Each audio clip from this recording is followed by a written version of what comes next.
It's Healthy Tuesday on Your View. Welcome to the show. I am Moriah Afolabi Brown. As always, I have the ladies. Hello, ladies. Hello. How are you, White? Get into building. Good morning. I love this color on you, the brown. Oh, thank you. Thank you so much. So thank you so much. I like the slits on the side of the skirt. I'm sure you can't see it. But you look really nice. You are a glamour. And disgracing us your pickings here. Oh, God. How you doing? I have a cough. Madam. I dashed it to me. I cuckoo said it that you will give me. How did you get it? I was not 14 years jail term. Madam. Yeah. Oh, gosh. She said 14 years. Can you imagine? What will your husband do? What will my partner do? Just checking. How you doing, Mikey? Yesterday I was driving home and there was this Okada on the wrong side of the road. I'm going this way. He's coming this way for a lane that's going like this. As I'm going, another one is coming. I'm like, hey. If I was a powerful person, I would just get a big truck and crush them, right? No, not crush them. They would just be driving inside. As they are there, they would just be driving inside the truck. I do that. So that I can just carry them. Then I just looked, well, it's a lawless country. When even our DSS, I understand how you feel. When I drive in Lagos, I just look at the faces of everybody because I get frustrated. The other day I went to Bariga. Oh my God, my heart was in my throat. They were banging, get out of here. You know, they were just really shouting and banging. I'm a very, very good driver. I'm a confident driver. I was like, God, please just take me through this place. Let me just get to my destination. Because I was so scared. I mean, it's just lawlessness. Lawlessness, but you can't, it starts from the top. I mean, there is no case against those officers that entered the court as at today. Maybe tomorrow, as today, there's no case against them. Yeah. Come on, if I'm on Okada, me too, I will drive on the wrong side of the road now. How you doing, Miriam? I'm doing fine. We had a good weekend with the kids. I went to see Santa Claus for that Christmas. Really? Oh, yeah. Where? Hard Rock Cafe. Oh, yeah. Okay. So Santa came early. Yes. This Santa is Nigerian Santa. Oh, wow. Because we already know what it looked like. No, not what it looked like. He did not give them anything. So they were supposed to tell Santa what they want for Christmas. When my son goes, I want a PS4, something.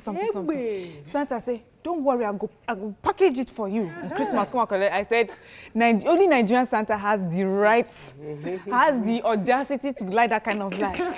Oyinbo Santa will say, have you been a good boy? You know, and then find a way. But this one said, don't worry, I will package it for you on Christmas Day. I said, we're not packaging nothing. Okay, we'll see, because nobody's buying PS nothing. It's praying for you now. How are you doing, I'm doing amazing and grateful. I'm grateful to God. I just got an endorsement. Hey.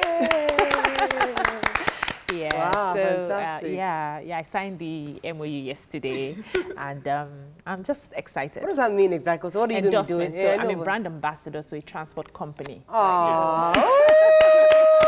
So all the details are on my page. I will say it here so that they don't come and find us. Oh, fantastic. Congratulations. Thank you. Many more to come. Amen. I'm really happy. I'm so happy about that. Fantastic. As you people are not paying us well. Oh, Jesus Christ. Waiting for endorsement here. So we see you like on billboards, like when you're driving in traffic, you just by see the her on grace of billboards God. and stuff. Hey, see, listen, you're a hustler. I can see you with everything, you just make it happen. But I'm happy you're doing well. And that's what young people should see, that, listen, you must apply yourself to different things, and the profits really come. I was a bit disappointed in, because I'm trying to support now. You know, I love cashew nuts. So I bought this product from somewhere. I won't mention the place. So they won't know. Spread? I saw your video. Not the spread. Okay. Spread is lovely. Okay. I got the spread from a different company. Fantastic spread. Okay. Somebody else, I bought this one from somewhere. And I always buy it every week. And I like the ladies' cashew, nice plastic, really nice whole nuts. Suddenly I bought it a few days ago, for I think the 4th time. And she started putting pieces inside it. You know how they put the crushed pieces? I used to buy it because of whole nuts. Suddenly now they start cutting corners, because now you see that people are buying. Now start putting pieces. You must remember that cashews are very expensive. Yeah, cashew nuts, because for one cashew fruit, but the ones you buy, cashew nut is one fruit. Like the ones we buy that are imported, you open the bags, you don't see pieces. There are whole pieces in there. I mean, put the price for it, and then people will buy it. It is us that export it there. Nigeria, okay, there are ones we saw buying in bottles. They are full whole nuts. Yes. We buy them So even in somebody traffic. is doing the right thing. Yeah. This person is a new customer I saw, and I wanted to patronize. Like, let me support this young person. And then suddenly, she's relaxed. That's the problem we the point is have. that we must support Nigerian brands, but at the same time, I'm mentioning it because I want Nigerians to understand that. Listen, when you start a standard, maintain that Maintain standard. that excellence. Just maintain it. Maintain it. Please, before you go, I forgot to tell you that Anthony Joshua won the match. Yeah. And he used my brother and my father's music. Yeah. That's so true. We saw it on Instagram. You know we have personal relationship with Yes, so Anthony it's also Joshua. all of us. You we're know, all connected. because he took a picture with my son Oh, one time. okay. So I haven't met I didn't him. care for him at all until he took that picture. So I had to But stay he's a and very, watch. very nice Yeah. Before we yes. run off, I have to mention TVC just launched this new staff creche. Have you guys been there? We go get Honestly, belle. listen, it's the most. I will carry my child from normal school and bring that child to this school. I go because just get it's belle. beautiful. The management actually spends a lot of money, and I'm happy it's actually exclusively for staff. But it's a really nice, world-class standard type of creche. Now they're asking us to give birth. Miriam, start born let's do pickings. something. It's not hard. Because- Kito is on the road. So you can't give the kid the No, I'm done. But I'm really, really proud of TVC. I'm proud Yeah, of it's a good management one. for listening to Stop staff. boasting. I'm happy that they did this. You were done last time and you got pregnant. I'm proud that TVC put this together for the staff, and it just shows that they listen, because there's a staff unit, there's a staff committee, I believe, and they give the management their feedback, about and it, management listen, and this beautiful world-class standard staff creche. taking my It's grandson lovely. there. I've already Take your grandson. Yeah, you should. It's a lovely, lovely, lovely, lovely. Why? I think Tokwe actually did a video. Yeah, she on did. it, I and saw it's, it. check Tokwe's page. I think it's at TMO Speaks. You can have an idea what the creche looks like. Let's go on a break. When we come back, we'll breeze through the front pages of the newspaper. Stay with us. We'll be right back.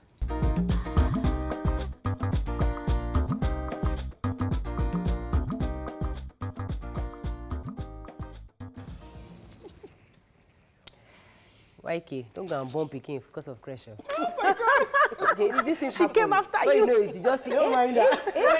It's a shady She's Tuesday done. here. She's done menopause. You. Waiki, don't mind sorry. It's called menopause. It's a pause, It's not a a stop. pause. Is that a stop? It's a pause. get that. It can come, Waiki. It's a pause. All right. Not the end. Not a Okay, close, let's it's a start with pause. the nation. Let's get serious. We're still on Tuesday. Let's not get Okay, the nation. Row grows over Shore's as presidency groups clash. INEC, AGF, Omagigi, OK Electoral Act Amendment. Fowler hands over to NAMI at FIRS. Diazani's ally loses oil firm over 29 billion naira debt. Gunmen kill Maersk MD's wife. Joshua dreams of title defense in Nigeria. And here again, Governor of Oyo State on the move. We just always see him on the move. What he has done, I'm not sure yet, but he's just always on the move. Yeah. Well, he's on the front page. Okay, what Civil story? society. So they came together yesterday on Shore. Yeah, go ahead. Okay, so they came together yesterday and they've given the federal government a 14-day ultimatum to release Shore. They listed some of the things I want to mention here. Their demands are, one of them is President Muhammad Buhari should show accountability and address the nation on his commitment to the rule of law and human rights, release all illegally detained persons by the DSS as revealed by the Amnesty, the media in recent months. Government should obey all outstanding court orders and order the investigation of the officers who violated protocol and circumstances leading to the rearrest.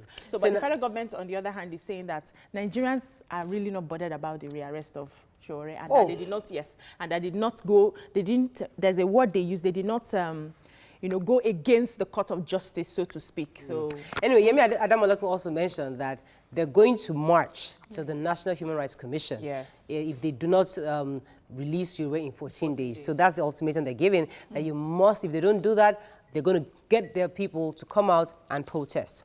Any other story in Nation? FIRS. Well, it's all over the papers, but go ahead. Yeah. Okay, so fine. Mr. Tunde Fowler has come to the end of his own tenure yesterday and handed over to the new chairman of FIRS. His name is Mr. Mohammed Nami, and he said he's tax, accounting, management professional with highly rated qualifications and professional practice and licenses from relevant professional bodies, has almost 3 decades of practical working experience in auditing, tax management, and advisory and management services to clients in banking, manufacturing services, public sector. They don't do. You just need to also know, because the reason why I'm reading out his CV or profile is because there have been conversations about why Tunde Fowler did not immediately get an automatic second term, you know, and he has also spoken, said it's not automatic really. It was a privilege for him to be able to have served, you know, even for the first term, and he's asking that the new chairman and the board of directors be given the same of support that he received. Yeah. Abakari had faced Tunde Fowler in August, saying he wasn't getting up to what he had Jonathan got from tax. And there was also controversial fact that why wasn't it given to another Southerner? Because people were saying that why would you? Because the idea was Fowler was from the southeast, southwest, and it was important to replace him with someone from the southwest. But so many conversations so we're around just trying that. to say that this person is not just a person from the north; he also has the qualifications. Okay, moving on to the Punch. Governor's plot to install Buhari's successor. Estate electrician accomplice attack Maersk MD and kills his wife. Soyinka demands Bola Ige's murder probe report. Ekiti revokes 2.9 billion naira road contract, threatens contractors' prosecution. 3 die in Ikorodu, Ajah cult clashes. FG Russian firm signed MOU on Ajaokuta. PNID court dismisses Britain's request for bill condition variation. Electronic collation transmission of results possible in 2023, says INEC. Okay, this Maersk MD that was attacked. Very sad story. Very sad. They'd had a party that night. On Sunday night. His wife is Hungarian, he is Cameroonian. They'd had a party. So the electrician, who is known to people in the estate, used that to enter the house. And then after the party, the lights went out. So he knocks on the door. I can help you with the light. They open the door. It's someone we know. As they opened the door, he attacked them. Whoa. He fed the man with... This is according to Punch, because another story has a different version. They made him drink acid, and they stabbed the wife and suffocated her. Whoa. She died, and... well, they've been arrested. Both of them have been arrested. He is in critical condition. He managed to call the security officer of his office, and they were able to get the police.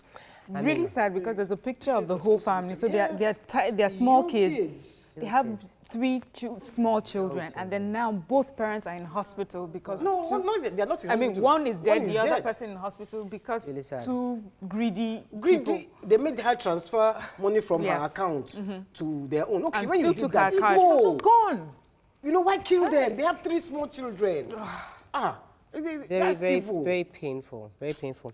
Also on the front page of Punch, RCCG begins Holy Ghost Congress, Worshipper Sick turnaround. So I'm telling you people, we started our Congress, so don't say that there's traffic. Just stay in Lagos area. Don't go to that side. Because you're not that complaint. We can't go out. Don't go out for the next 1 week. Simple.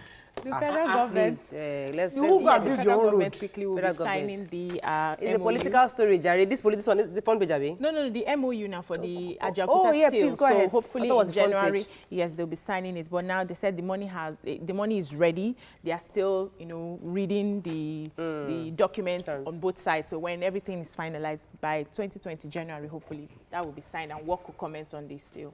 Moving on now to Daily Sun. Buhari gets 14 days ultimatum over Shuri. I think we mentioned that already. FG directs Accountant General MDAs to publish daily financial statements. FG moves to secure $500 million African Development Bank fund for technology innovation. Woman to die by hanging for killing co-wife and 7 stepchildren in Ebonyi. Serap challenges governors to disclose pension payments to ex-governors. Who has that human interest story, please? Okay. You have it, I have it. Okay, you can go ahead. No, it's just she set fire to her co-wife's house with the 7 children. One of the children survived, and they've just so she's put her to death by hanging. They've sentenced her to death by hanging. She also set her own home ablaze to sort of cover up for what she had done to her co-wife. But what she did was she took her children out of her home and all their belongings out of their home. But she was found out. I mean, look at the mindset of for the crime. What is happening in Nigeria? co-wife. See how Maybe she far was we're jealous. going. Yes, what kind of jealousy? That you Is feel your like wife, you is and your all husband the Dangote? What are you children. jealous for? What Exactly. Who is The house had the compound had 2 houses, so it was. She's even lucky. it Some was a people mini- share a whole room It with was the a mini wife and the Dangote children. in her own eye. So she's going to be hanged, right? That's Yeah, that's by the hanging. Yeah. Quickly before you run off, so the president has ordered the office of the Auditor General of the Federation to commence daily publication of all government income and expenses so that Nigerians will be aware of how monies are spent. So this will include the MDAs that are getting the money, the beneficiaries of the money, how it is being spent, and it will be on a daily basis. So they will be given like 14 days after the end of the month their treatment to abroad? present everything. Their daily Daily transactions with the money. So that way we can hold them accountable, see how the money is being spent. I think it's a good one. Moving on to Vanguard, Amnesty International stir up others threatening mass action. We talked about that already. Ohaneze, Niger Delta Group, flay IPOB for attacking Amechi. There's no other story. Okay, quack doctor jailed 54 years after 15 fatal surgeries. An ISOP threatens army, kills 2 soldiers, policemen in Borno. Who has the quack doctor? Do you have it? Mariam, the I other have it. story. You can take it if you want. Okay, so this fake doctor was found in, he actually works with the government in Yola, Adamawa State. So he got in with fake certification as a medical doctor. He's carried out over 15 surgeries and he's lost over 15 patients. So now he's been caught and sentenced to 54 years imprisonment. I am wondering, how do you get somebody of that caliber without investigating the qualifications? I think that when you go to work and you submit your credentials, that there's always an underground investigation that is done. So for you to be in that position, you're working for the state and you're fake, they should find out the person that recruited him. But I have a problem with the 54 years. They're actually running concurrently. Yeah. Because it was sentenced 5 years, 10 years, 3 years. So they just added all that to make it 54. But what will happen is that it's going to run concurrently. So he will probably serve about 8 years. Whoa. Okay, moving on to Daily Trust, Human Rights Day. Yeah. Concerns as human rights violations rise. Presidency backs social media control. Detectives hunt nurse over abortion on defiled 17-year-old girl. Power privatization fraudulent, says Senate President. Okay, let's find major headline. So today is the Human Rights Day, and well, Nigeria doesn't seem to be doing too well. Are you surprised? In that regard, as we have activists and CSOs, sort of talking about this, and there's just a small diagram just showing to what extent, we have been violating human rights. They talk about in Ogun State, they say there's a lot of illegal detention, rape and child defilement. In Lagos, the police abuse of daily search, stop and search, which I have complained about, and you people told me was not a big deal, but now human rights have said Osun State, major human rights abuses are usually committed by people of unprofessional security agents. In Ondo State, in Bayelsa State, all across Nigeria, there's there's a way that we have abused human rights in one way or the other. All right, we have to run off, unfortunately. But I was going to take the detectives, the nurse who has that. Yes, okay.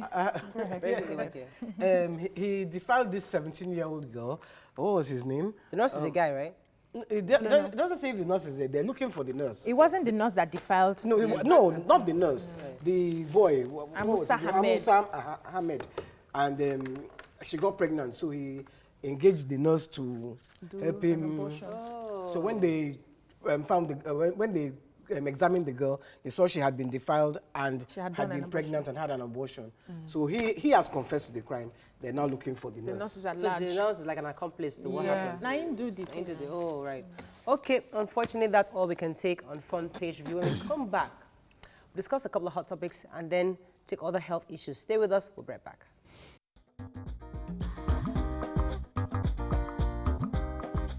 Stay tuned. Your View will be right back.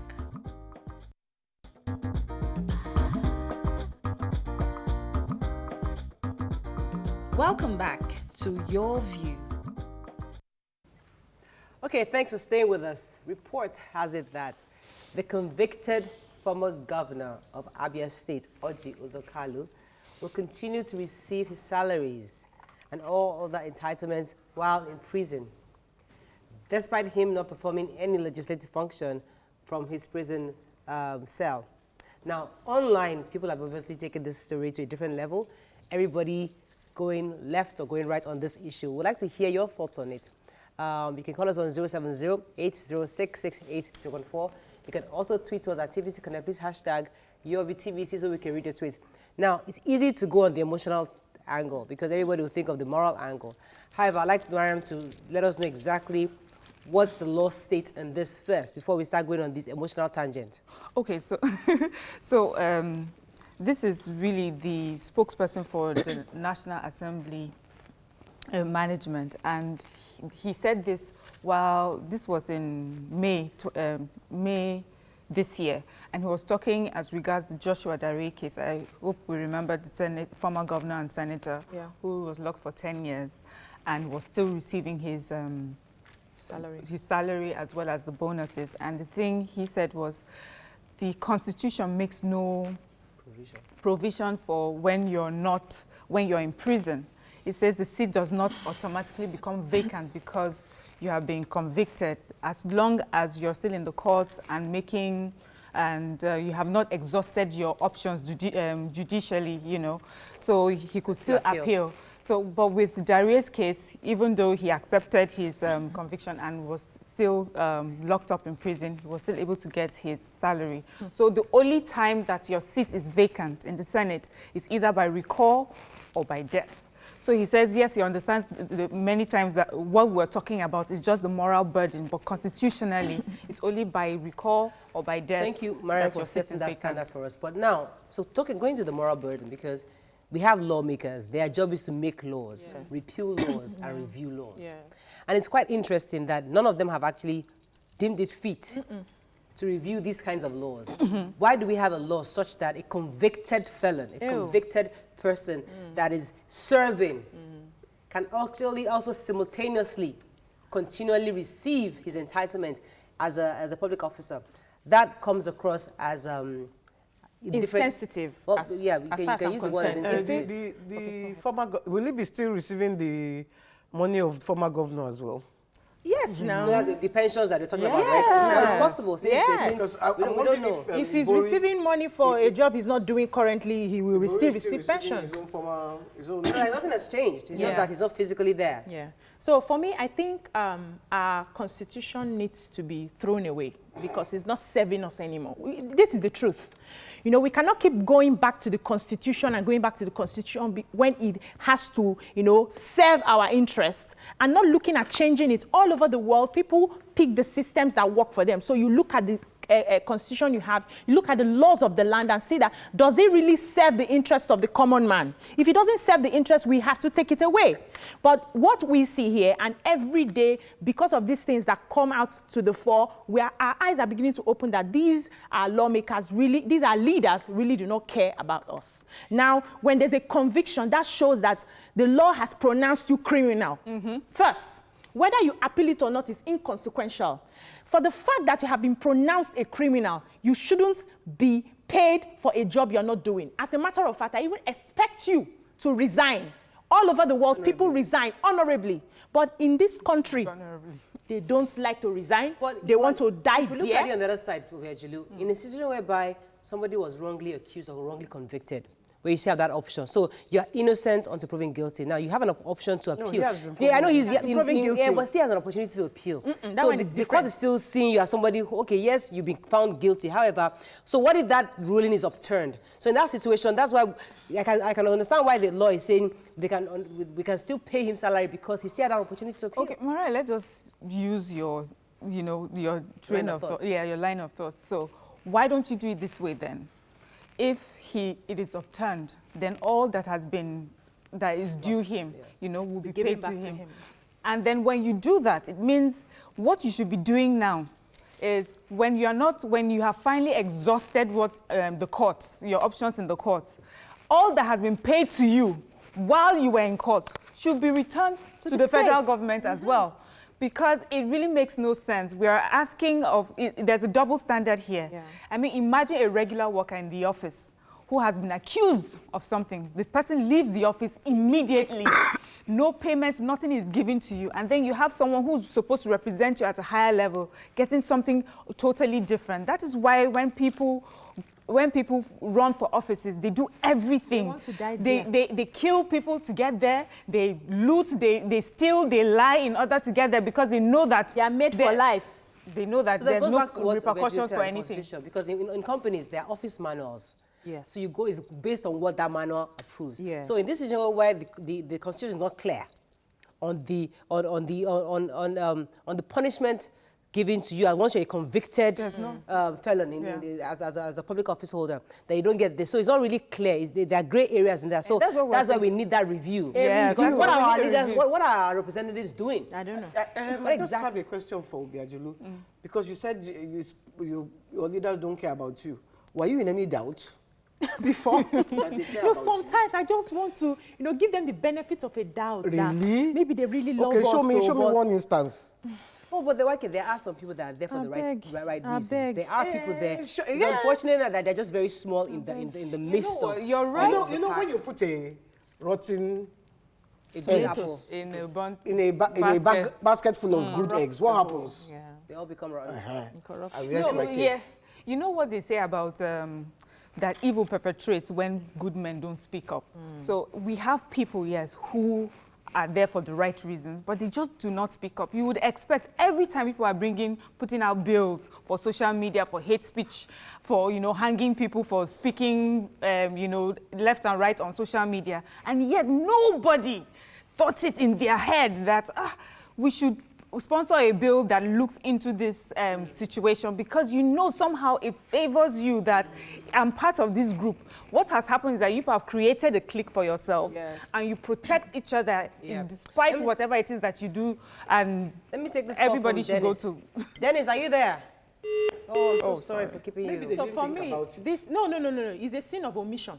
I will not say they did not think about it. They've been reading that because they are very fast to quote the Constitution when it has to back them up. So they know what they are doing. And I expect our lawmakers who are sitting, the 9th Assembly now, are they looking through this Constitution to see that these laws that we have, are they favorable to the common man that has put us here? Because for every law that wants to, there was a time we talked about, I think, a law to scrap them traveling out for medical care and all of that. They kicked it out. They kicked it. They didn't even let it pass first, second reading. They kicked it out because it did not favor them. It won't favor them. We talked about it here. Yeah. So I want to also take us back to 2003, because sometimes we say, okay, like you said, maybe they didn't think about it. Maybe it just doesn't show up so often, so we don't know about it. But the thing is, we've had, there's an example of Omishore who ran for office in 2003 from prison. He was remanded in his own case for a crime, but he was later let go. But the thing is that he ran for office from the prison and he won. And then there's also Theodore Orji in 2007, who won his gubernatorial election also from prison. He was, in his own case, coincidentally, had to do with this Orji Kalu case as well. He was seen to be part of the fraud and money laundering that happened in Abia State at that time. So this is something that has happened over a long period of time, enough for them to have sat down to come up with a law that looks into this. Let me take this call from the UK. Good morning, are you there? Hello, Barry, are you there? Good morning. Thanks for calling. Go ahead, please. Yeah, I am here. Yeah. I just want to make a contribution. Good morning. I just want to make a contribution over this idea of paying a convicted governor. Go ahead, you're live. Go ahead, please. Hello? Go ahead. Well, listening, I think in a civilized world where I live, that such thing is not obtainable. Yeah. Once you are convicted, you are convicted. Yes. Yes. Yes. I think it's not obtainable to pay a governor that has been convicted in a civilized world. I think Nigeria should be part of it. Okay. Yes. Tweets? What they need to do is, he's been convicted, Right. He has to be stripped off of everything that is. Right. Thank you very much for your contribution. Yes, right, Honorable Ademola Alalade says, Senator Kalu is a convict and as such should not be entitled to any salary for now while he is in custody. Nigeria's constitution is a joke, and I think something urgent needs to be done to review it as only the high and mighty is favored in the Constitution. Exactly what Obianju just said. Oluwasegun Unlimited simply resign honorably or be forced to, and the salary stopped. Right. This is where the populace is culpable. Recall and send someone else to represent you. Simple. Yeah. Oshinawa Kingsley says the National Assembly should please review such laws that give a jailed lawmaker the opportunity to still enjoy the privileges of his office instead of a baseless hate speech bill. So what we need to do, what the people of Abia State need to do is to recall him. Yes. They need to initiate that recall. Yeah. So that, because that's the only way constitutionally for now, that he can stop getting all those benefits. So if you recall him and say, he's been convicted, we don't want him to represent us anymore, and then demand for a new leader, then in that situation, maybe he can be stripped of all these benefits. Yeah, so Well, I'm sure that most people don't know the process to recall these people. You can find out. Because- let me even say something quickly, please, Miriam. You know, the other day when we were talking about all these bills that were coming, I was like, when did this one come up? When I was researching, I saw 2004, 2002, and I was like, what was I doing at that time? I was not politically aware, and I was ashamed of myself that I was a Nigerian. All these laws were being passed, and we're not aware. I was busy playing and doing all sorts of things. I was not paying attention, and now we're seeing the effects. And our great-grandchildren, if they are here, if they remain in this country, if nothing is done right now, if we cannot change the situation right now, they will be the one to pay for it. So I think young people should open their eyes and be politically aware of what is happening in what the lawmakers are doing, the laws that are being passed, because you would think it does not concern you when he holds your children. It don't concern you with that. All right, unfortunately, we have to wrap up on this, but the conversation continues online, and we just hope that we begin to see the importance of getting the right people to represent us in the National Assembly, House of Assembly, and the Senate. It's quite important. We always just look for the governorship candidates or the presidential candidates, but the importance of these legislators can have more far-reaching effect, because this person will be paid not just salaries, his entitlements. Pensions also as an ex-governor. So those are things that I will continue to, those are the leakages we're talking about in government. So unfortunately, we have to wrap up on this. When we come back, we'll discuss other topics. Stay with us. We'll be right back.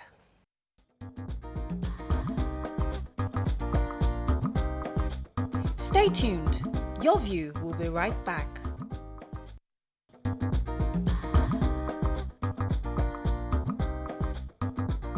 Welcome back to Your View. Thanks for staying with us. Last week, we joined the world in commemorating World Disability Day. Today on the show, we have a physically challenged lady to share her experience on a recent trip at the airport. Joining us on the show is a lab scientist and entrepreneur, Kelechi Uhegwu. Welcome to the show, Kelechi. Good to have you on. You can call us on 070-806-68014. You can also tweet to us at TVC Connect. Please hashtag YourViewTVC so we can read your tweet. Last week, we did celebrate World Disability Day, and the idea was to continually bring to the fore the challenges of people living with various disabilities, and the fact that sometimes they find it difficult to live normal lives in this part of the world. But you had a recent experience with an airline, and we heard your story, and we thought it was worth sharing. But I advise don't mention the airline because we don't want any troubles. But just tell us exactly what happened.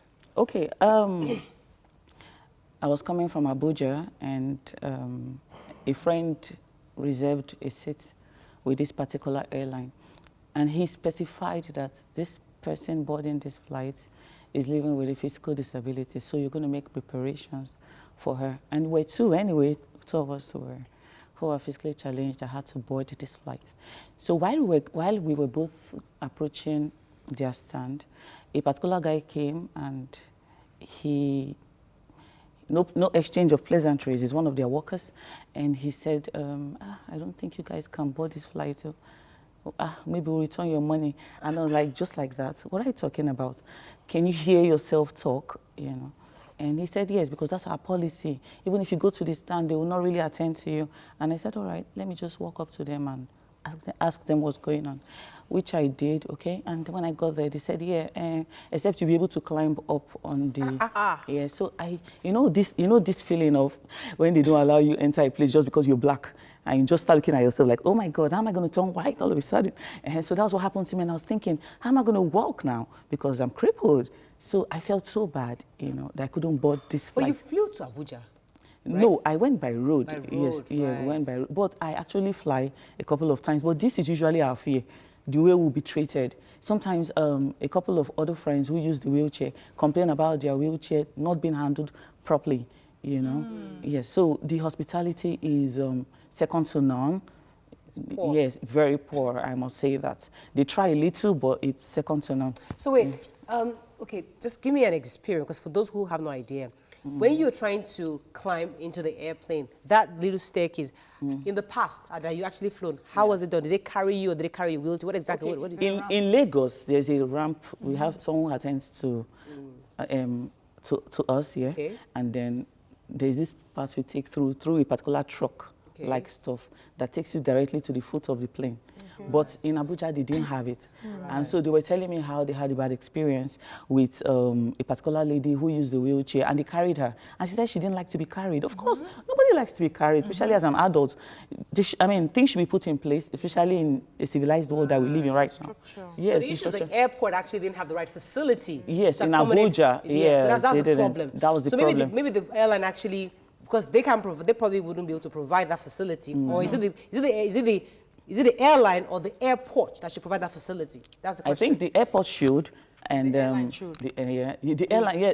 Well, airline should demand for it if there is not, if it's not in their place to provide it. I found that a lot of places in Nigeria do not have any provisions for physically challenged people. A lot. The staircase, you know, when you go abroad, if they don't have ramps, they have lifts. Yeah.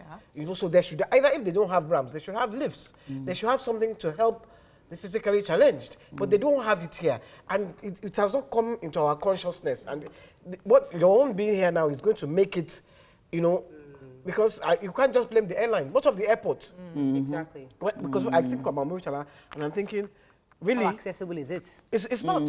It's more accessible than any other airport in Nigeria, unfortunately. Yeah. Yes, it is. But, you know, I was very disappointed. It's Abuja, is the capital, and so They should have all of those. Yeah, they should be doing better than The Lagos. fact that What then the president- eventually happened? Did you finally get on Okay, a plane? eventually, after speaking all the English, you know, and of course I was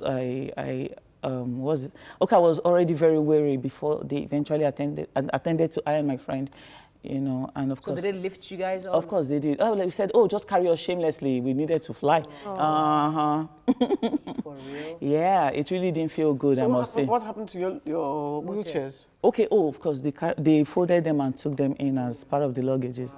But you know, the hospitality was very hostile. You know how it is when you plan on having a smooth day and then some people just come to spoil it for you somehow. I know. You know, okay, go ahead. You know how it is, like in London or in the UK, you see when they're getting off the train, immediately there are ramps. They don't even think about it. They don't have to always wonder what I'm going to do at the next stop or when I go. But we are constantly having this conversation. She's not the first person that we've had here, you know. So we've had this conversation over and over. And I remember when in TVC also built their ramp, you used to always, you know, feel proud about it. And you would expect that we are thinking that way. I've been for events, like really big events where world-class people get there, and then I would see people struggling in wheelchairs to get into events like that. We're not thinking that way. I was on wheelchair I used wheelchair for about 3 months when I was in the US. When I had an accident, I couldn't walk for months. And I was on therapy for 8 months. So during that 4 months, I had to go to school. So my mom then will wheel me to the bus stop. At the bus stop, once the bus stops, they have like a lever that comes down. For you. I wheel it in, and it lifts me right up. Yeah. And I go into the wheelchair area, and I sit right there. I go to school, the lever takes me down, and I can come. So they're prepared for people for physical challenge. But here, unfortunately, we're not thinking. Now, I want to ask, I know you probably don't take the local buses, but do you know if the new buses in Lagos State have those kind of assistance for physically challenged? Do we know that? Nobody knows. I can find out though. Yeah. But how has been your experience? Can I just say something? Yes. In this Nigeria, we do not even have anything to make Physically fit person, okay. Yeah? We are all suffering. Then You go to the bus stop to enter, but they beat you before you enter the bus. I understand. So, because I'm just thinking about it, really, honestly and truly. But there's a... The physically fit people, what is our own benefit? Nothing. We just finished one argument now about whether a prisoner should collect benefits or not. You know what, YK? The thing is, we talk about, there are some places we talk about like they are tush places, that they should know better. Like the airports, people that travel, you know, use the airports. People that go to certain events, that go to certain places, to certain offices. So these are, you know, exposed people that should know better, but they don't. All we have to show for our exposure and knowing better is the clothes that we wear and the makeup on our faces, and then that's all. We don't think further than that. There's even a law it is selfishness. signed by the president that every organization, be it public or private, should have provisions for cases like this. Yes. And though they've given like 5 years for this law to, implementation of the law, but I think people should, you know, tap into it and start making plans. Kelechi, and let me come hold them accountable. Exactly. You know? Kelechi, let me come into your life a bit. Tell us about your daily experience. Yes, your airport experience is one. Other experiences that you've done, because we want Nigerians to understand what you go through and see what we can begin to do to change across board. Okay, for instance, going to school was very difficult for me. Then I was on crutches and leg braces, so trying to board the vehicles or buses was really very difficult. Then going to classes, you know, I read zoology, and in science, my classes were held at third floor and underground. So I had to struggle to always climb the stairways to third floor. And you know how it is when you have to shuffle in between classes, like you go to third floor, you come down, you go, you know, but I couldn't do all of those. So if I was going upstairs, I would stay upstairs all through. So I don't know, it was really very difficult, and of course it had to affect my grades badly. And so they expect the same, they expect the same outcome from people who are physically fit, just as the people who are, they expect the same positive outcome of results from people who are physically unfit, just as people who are physically fit, you know. So we have to go through the struggle like every other person. But then the settings around does not give us the opportunity to perform at our maximum. Let me take this call. Good morning, are you there? I'm here, good morning. Thanks for calling. Go ahead, please. Ladies, first of all, well done. It's courageous, you know, what you guys put up. Nigeria, we have just one like this. I follow you guys online, you know. Thank you. It's sad, it's a shame where we are in this country. You see this lady now, it's her right. Even people, able people, like the other lady was saying, you know, fellas, you know, daughter, it's a right.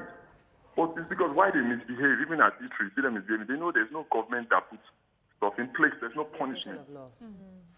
That's that on this. Then on the other, the politics stuff, the man was Kalu. It's Nigeria, I'm telling you guys, I just called to let you know, these guys are taking us for a joke. As in, if you watch the Trump impeachment process, you will know that you weep. When I watch it, I weep for us. We're 1 billion years backwards. As in, we're a big joke. They are talking to Trump, they're trying to be impeaching because of tweets and phone calls. They've not even said he stole money. But here, people will do worse than that. They will celebrate them. They will do a banner for them, and people will praise them. And that's why Nigerians keep suffering. It's just very sad. These guys are taking us for a joke. People should just know that. They're not taking it. They don't regard us. That's all. Thank you very much for your contribution. Do you have any tweets, YK? Because we have to run up very soon. I'm looking through the tweets. So as we're looking at the tweets, Kelechi, I'd like you to give us a final word on this.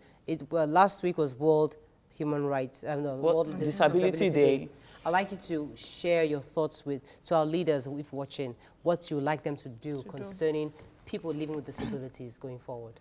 Okay, I just want our leaders to realize that everybody who lives in Nigeria deserves to live like a human being for a start. You know, then every other person with disability should be considered. We are counted as numbers during the election, of course, because you need our votes, huh? So you should at least take care of us. Exactly. A lot of us are hardworking. A lot of us really want to put out what we can do to earn money and all of that, or to have a comfortable life. Okay, well, I'm a makeup artist, and fantastic. Yeah. So your clients live on the 6th floor. How do you get your clients? No, they come to the house, so I give them. Yeah, so I do as a subsidized rate. There's a tweet. Omokbola Bab says, with our situation in Nigeria, everyone seems physically challenged, including the physically fit. We run an endemic system where those who are privileged are the politically exposed and money bags. Really sad. Uluwa Baba Oba will come to our rescue someday. Okay, let me quickly ask you. How when you go out and you meet people, what sort of help do you get? How do they receive you? Do you have a lot of Nigerians trying to assist you? Because I know some people would not want to be seen as, you helpless. know, don't help, helpless. But do you get people trying to assist you? Do you get it more often? Well, it depends on the setting I find myself. But most times people are always willing to give a helping hand when you ask. But they just look out for you and see if you really do need help.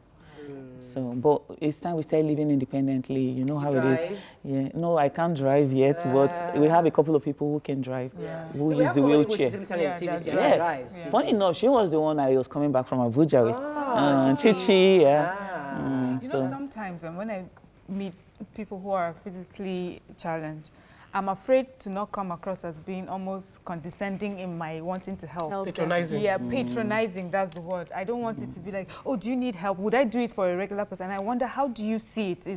Do you find it helpful, or do you think it's patronizing?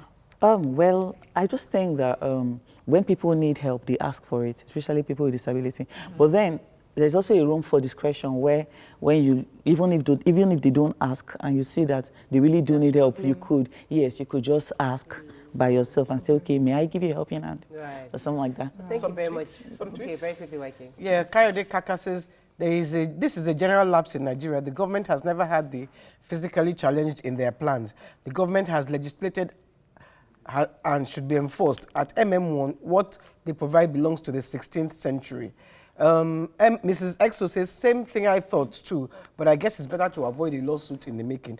I would love to know the airlines so I can add them to my XX list. Mr. Adebayo, okay, go ahead. Mr. Adebayo says, we lack the basic facilities to support physically challenged people. We do not have any preference for them, hence the way we treat them as beggars and never do well. It's quite unfortunate that we treat this set of people in a bad manner. You know, and if you know the Chichi girl that she was with, you guys did babes, two babes together. Can I just imagine how you guys are all like, you know what, we're going to get on this plane. Yeah. And they're actually babes. Yeah. She's a babe. Thanks for coming. I really appreciate you. it. I'm glad all right, to be that's here. all we can take. It's Healthy Tuesday. We're going to talk about something very important. Stay with us. We'll be right back.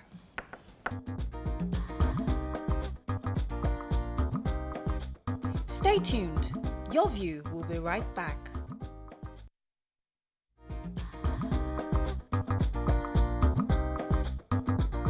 Welcome back to Your View. Thanks for staying with us. So, last week we discussed the circumstances that led to Muradeun Balogun's death. We have with us today a cardiothoracic and vascular surgeon to enlighten us on how to handle trauma inflicted by armed robbers or hoodlums. Joining us on the show is Dr. Ezekiel Ogunleye. Welcome to the show, sir. Thanks a lot. You're welcome. You can call us on 0708066814. You can also tweet us at TVC Connect. Please hashtag YourViewTVC so we can read your tweets. So last week we took this story on Muradeun Balogun's death, and it was quite painful. I was told she was actually laid to rest on Friday. May her soul rest in peace.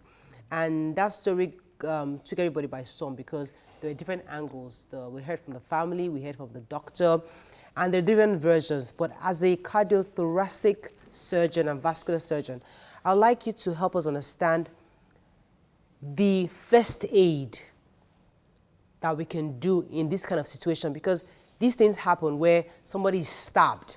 Now, it seems as if many of these armed robbers have an idea of which part of the body to stab, to totally destabilize a person. Some do straight to the heart, some go to the neck. In these kind of situations, what could have been done to save Muradeun's life? Well, thank you for having me.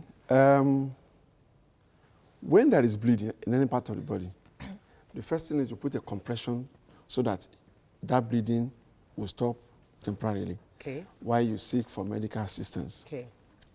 But it becomes an issue when that bleeding is not externally, it's internally. So in such a perspective, it becomes very, very difficult to at least think of what a non-medical person can do. I'm maybe clear. I'm not sure. If I stab somebody and the blood is rushing out, I compress it. You can compress it. But the situation whereby a stab goes into... But when that stab is leading to internal bleeding... How would I know it's internal bleeding? Yes, you won't know. Because the blood is not coming out. That is the danger of when you have a major vascular injury. So So the blood is not coming in, it's not coming outside, it's coming inside. Yes, it's draining right inside. Okay. So that's the major issue with vascular injury, especially when it's a major vessel like the one that happens at the root of the neck. So there'll be so much bleeding internally. And a non-medical person will not know. Okay. But you just put the compression, hoping that, well, fine, you have done something. But that person is bleeding internally. So what do you do? So they have left that knife in her neck. Now, when there's a stab like that, and it's a major bleeding. Now, in most cases, the best is just is an impalement injury. You just leave it there like that and get that person to the nearest hospital. Because by leaving that knife there like that, you are to a certain extent preventing bleeding, more bleeding. So you just leave it there like that, and then quickly rush them to the nearest hospital. So where let's digest that for a second. Vascular. Let's be sure we understand. If somebody gets a stab wound and you see the blood gushing out, find a compression to hold it. Hold it down. It means that the blood is coming out. And then take them to the hospital. However, if you don't see blood gushing out, it seems it's almost, you still leave the knife and carry that person straight to the hospital. Yes. Okay. Because that impalement is going to prevent bleeding. A case was done by one of my colleagues in FMC Abeokuta, I think 2 weeks ago. A man had this plank pierced through his chest from the back and came outside. But luckily they left it there. So they took him straight to FMC Abeokuta. It was done by Dr. Sonny, and he had to open up the patient. And by then, he now removed it under controlled medical supervision and then repaired the vessels that were damaged. So we damage the vessels when we take out that. Now, you've cut through. Now, but the vessel that you've damaged, if the knife is just still living there like that, it will block the bleeding. Most when it's a major vessel, like the one that happened to Muradium. I pray that God grants her eternal rest. All right, so the pandemonium that ensued, the emotions, is warranted because someone has loved somebody very close, a son, a daughter. So that's why there is so much. Well, go ahead, so when we move from first aid position to the hospital, so she was taken already, the object that was used to stab her was taken out. There was also the position of what could the hospital have done immediately she got to their premises. Okay, now the best the hospital could have done is that the doctor, knowing that, look, this is a major vascular injury, the mortality of such injury to great vessels worldwide is above 50%. Not to talk of an environment where the healthcare is not as that adequate. All right? Now, the mortality of such is very grievous. Now, but when it gets to that kind of hospital, the best you could have said, oh, this is a vascular injury, we cannot manage it. Refer. And from what I get, by the time she even got to that hospital, she's lost so much blood, she's bled so much, that is very, very likely she has already entered into what we call irreversible shock. Because once you lose so much blood, that we get to a point when all the body systems will wind down and they start going Let me down. come to you as a layman. Yes. Because it's good when you talk all these medical things and we get a bit confused. Some people just want to see compassion. Yes, you see somebody and you feel that, okay, I can't do anything. But as a doctor, you understand as a young person, and you know what, I'm going with her, you are there. Imagine if that doctor had followed them all the way to General Hospital. Imagine that doctor has then called every surgeon he knows at that moment. But I have this situation. Please meet us at the General Hospital. Don't you feel that the parents, the family will feel as if something was done, compassion was shown? But when you are totally when you reach a hospital and they say, take them to General, suddenly they feel like, okay, you don't care. And that's probably what the issue was, don't you think? I also need to just confirm here because she was bleeding. The hospital saw blood. They didn't see no blood.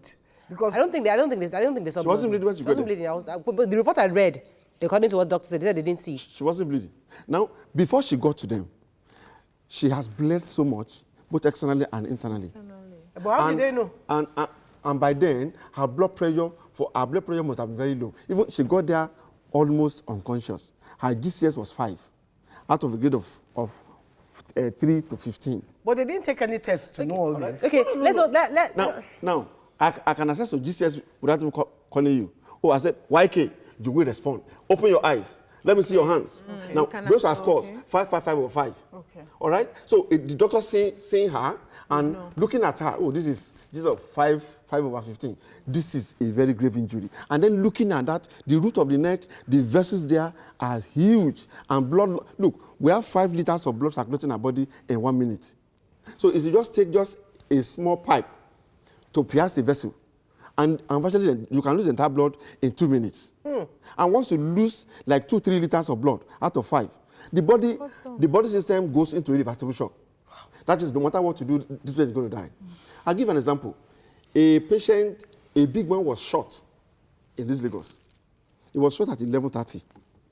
And I was called to come and see this patient in a highbrow hospital in Apapa. And I got that call around 12:05 a.m. And I had to rush there. In fact, I had to take a one-way. The police was even harassing me on the way because the last one on the truck. I got to that place 12:40. And by the time I got there, the patient died. The patient had died 12:35 a.m. The residents were shouting, doctor, you did not come on time. We are going to sue you. I just kept quiet. And I told the doctor in the ER, pull this patient to the CT gantry. Do a CT on this patient. The patient had a gunshot injury at 11:30 p.m. and now 12:35 a.m. is dead. It's a major injury that is very likely insurvivable. So they put in the patient into the gantry. We did a CT scan from the neck down to the pelvic basin. And we found that this man had gunshot injury to the heart, to the major vessels that carry blood out of the heart, the aorta. We call it ascending, aortic arch, and descending. All those were perforated. And then in anatomy, her liver was shattered, her spleen was shattered, and then the one we call IVC is a major pipe that carries blood up, also was shattered. And she has bled internally in the chest, on the left side, and also in the abdomen, she has also bled.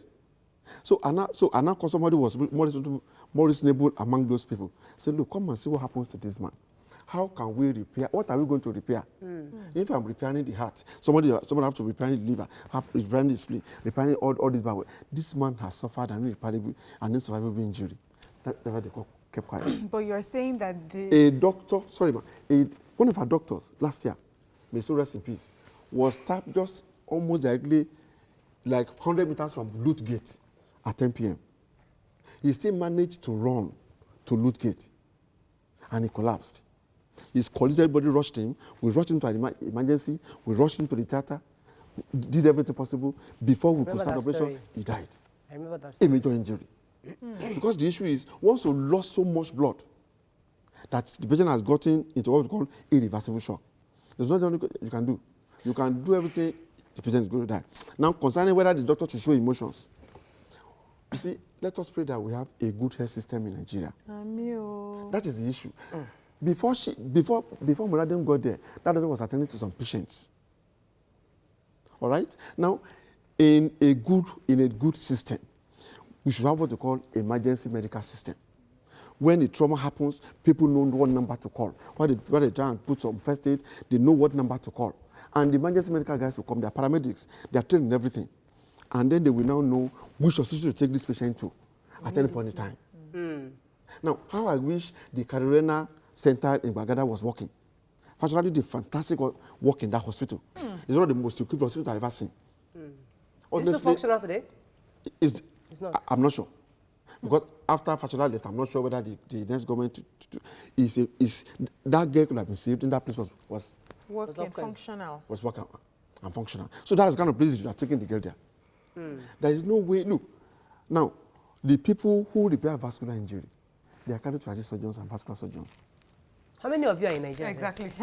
Now, we are even hoping that, look, these people will be encouraged to train. As I'm talking to you today, we are only 3 in Lagos. It's shameful. Are you leaving? Are you leaving Nigeria for? Okay. Where will I go? When I said I should come back home from Australia. We are 3 in Lagos. I think there are also 3 in Ogun State, and then maybe 3 or 4 in Osun. All over Nigeria, about 50. And out of that, people are even still living. Hey. So, I mean, the challenge of our health system in Nigeria, 3 things. Poor accessibility. Yes. It is very poor. Then availability. Availability of personnel, skilled personnel. Then also facilities to even investigate things. And also even consumables to manage patients. Then affordability. Even people can't afford health. That's why we are begging government. That's the real cocoa. That is the real thing. And And the major option, sincerely, is health insurance. Make everybody, it is those working that will take care of those who are not working. Yes. Make everybody who are earning salary, who are income earners, let them pay according to how much they are earning, not according to how your family needs. Because it is you must have, money must be available to take care of those who can't afford. That's how we offer peace. So, and we did a rough estimate about a few years ago, and found out that, look, if you tax every working Nigerian, about 30, 40 million working Nigerians, if you tax us accordingly, and then you get money from all these banks declaring good profits, all this, and then any money being taken out of Nigeria, as you tax them very well, and then we're able to curb corruption. You're talking of the governor who is in jail and is earning salary now. All this money is able to plug this. So let me understand something. In a year, we can have like, in a month, we can have like 100 billion, through which you can take out of Nigerians. Okay, in a society, in a sane society, are we saying that if somebody had seen that young girl fall down, call a number, that number immediately paramedics come, they know which hospital directly to take her to. They won't take her to an Arjola. They'll probably take her to that cardio hospital immediately because they know the type of injury at hand. But these bystanders or the good Samaritans just carried her to the nearest hospital. But that's unfortunately the system that we have in Nigeria. And you're telling us now that the moment the doctor saw that person, they're saying that it was obvious that there was nothing they could do and that they had to refer. Yes. When the lady got to Aljolat, the doctor has seen this is a major injury. That place we call it zone 1 neck injury. The vessels there are vessels that are so large, and they carry a high volume of blood per unit time. So any breach of the lumen, any breach into the lumen. The hospital didn't have an ambulance. Imagine if they had an ambulance. They put her in the ambulance and maybe at least stabilize that till she got to the general hospital. Let me tell you something. Now, the doctor has seen this patient is a major injury. It needs to have vascular. They cannot handle it. Even any attempt to say you are looking for veins, at that level, the veins will have collapsed. That lady would have needed to have a central line inserted into a major vein in the neck. So central line will be... Yes, central line that's how you can access a great vein that you can pump through, which you can use to replace blood. 2, now also blood banking. She's lost so much blood. It's not the time you are going to start say you want to give many drip. It is blood she will need. Where will they get the blood in that acute time? So it is emergency paramedics who will handle it, and they will know, yes, hospital A, located in also place, they can get out there. All right, let's go on a break. When we come back, we'll try to take some phone calls on tweets. Stay with us. We'll be right back.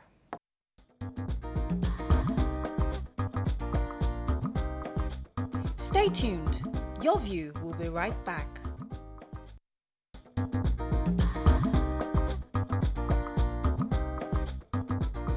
Welcome back to Your View. Right. Thanks for staying with us. I'd like us to go to the angle of what the government, because I feel that the government has failed Muradium. I feel that the system totally failed her in every way. And you were talking during the break that the health budget is 60 billion naira compared to other budgets in Nigeria. What can we begin to do to address this as a government? Because it's sad enough that you said Fashola's government built a facility that could have handled this case. But for whatever reason, the last 4 years, last administration, maybe nothing was done. Now that's an issue of continuity. So we didn't have that. That in itself is a problem. So if a good governor tries to do something, the next governor feels, oh, I'm not interested in that, let's find something else. So what do we do as a people to make sure that these laudable facilities that are built, or that government should even invest appropriately to these kinds of facilities? Now, I think we are making one mistake. Either way, I don't think Nigeria is a rich nation. We're not. Nigeria is not a rich nation. We kept making that mistake. The hospital where I trained in Australia, their budget in a year is $1.5 billion. The hospital? The hospital. Not the hospital. country. Hospital. Westmead Hospital. Now, look at the budget. That is, and the catchment area or service area is just Sydney. About 3 million people. And they're not even the only one. So now coming home, look at us here. The budget for the entire 200 million people is just 59 billion. That one is about almost 550 billion naira, a hospital. So how much is going to percolate to Lagos? So the key to our health system, we should begin to think out of the box, out of government. We need private people to invest in health and get people there. But people will not come if they know that people cannot afford it. That's affordability. Yes. So that is why the issue of having a genuine health insurance comes in. I will appreciate if our legislators or our lawmakers can enact laws that will make it compulsory. Every working Nigerian, no matter who you are, you must, once you are working, you are earning income every month, a chunk of that should go to health insurance. Nigerians will reject it. It's not these Nigerians. They'll tell you that, what have you done with the money that you already have? Why would you be collecting my money? This same Nigerian, so it's always is choosing between that devil and the devil. Look, education, we are not doing well. Health, we are not doing well. Road, we are not doing well. Health, we are not doing well. Thank God now, today, now we have the telecoms industries are working because of privatization.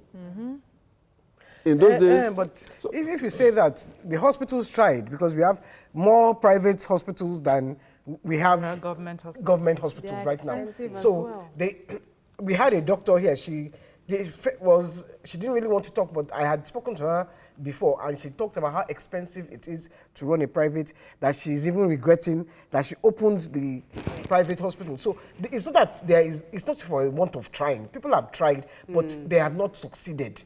When you think of diesel alone, the systems are not encouraged. What I'm saying is that if you can have a system whereby you don't pay out of pocket. Yes. Look, nobody saves for health. Nobody saves in case I'm sick. Right. But you save to build a house, to buy a car, to go on holiday. So that is why that health insurance thing will work there. Right. So and once people know that, yes, if I treat you, there's something which I will get money. I'm talking of quality hospitals. Yeah. So what I hear you say is, if private individuals can invest in the hospitals and facilities, government should invest in the insurance part of it. Yeah. So government, your 59 billion, make sure that Nigerians are covered. So anywhere they go to in Nigeria, they can get treatment, and that's what you do. Yes. That's the public-private partnership that he's talking about. That is it. So that we have quality hospitals. I'm not talking of two-story, one-story. They say HMO and clinical, they are fighting themselves. That will need to be revisited and built in properly. I'll give you the model in Australia. Now, once a patient comes to hospital, is sick, appendectomy, for example, you have an appendix, you want to do appendectomy, you don't need to pay. And it's already fixed, it's at its tariff. Yeah. Appendectomy is maybe, let's say, 30 naira. And that 30 naira, we take in consideration that, look, it will be comfortable for the practitioner and then with the insurance company. Now, they pay. And then you go and have your appendectomy. Fine. But if you now want to go to a high-end hospital where you want to be in a room where there is jacuzzi, there is everything, then you are the one that will pay the extras. Yeah. So give Nigeria that option. That basic option. And so there will be heavy rivalry among hospitals. As I'm talking to you now in Nigeria now, we don't have what we call a PET scan. All these patients that have breast cancer, you want to know that has spread anywhere. No, nobody has it. Unfortunately, we have to go. I'm so sorry, sir. But we have to bring you back. I think we really enjoyed learning quite a bit from you. And we'll definitely bring you back to discuss even the issue on the lung cancer you mentioned earlier. We'll talk about it when you come another time. Unfortunately, that's all we can take at this point. I hope you learned as much as we did. Have a great day. Tomorrow is our live audience show. Please come early. Have a fabulous day. We'll see you then. Bye-bye.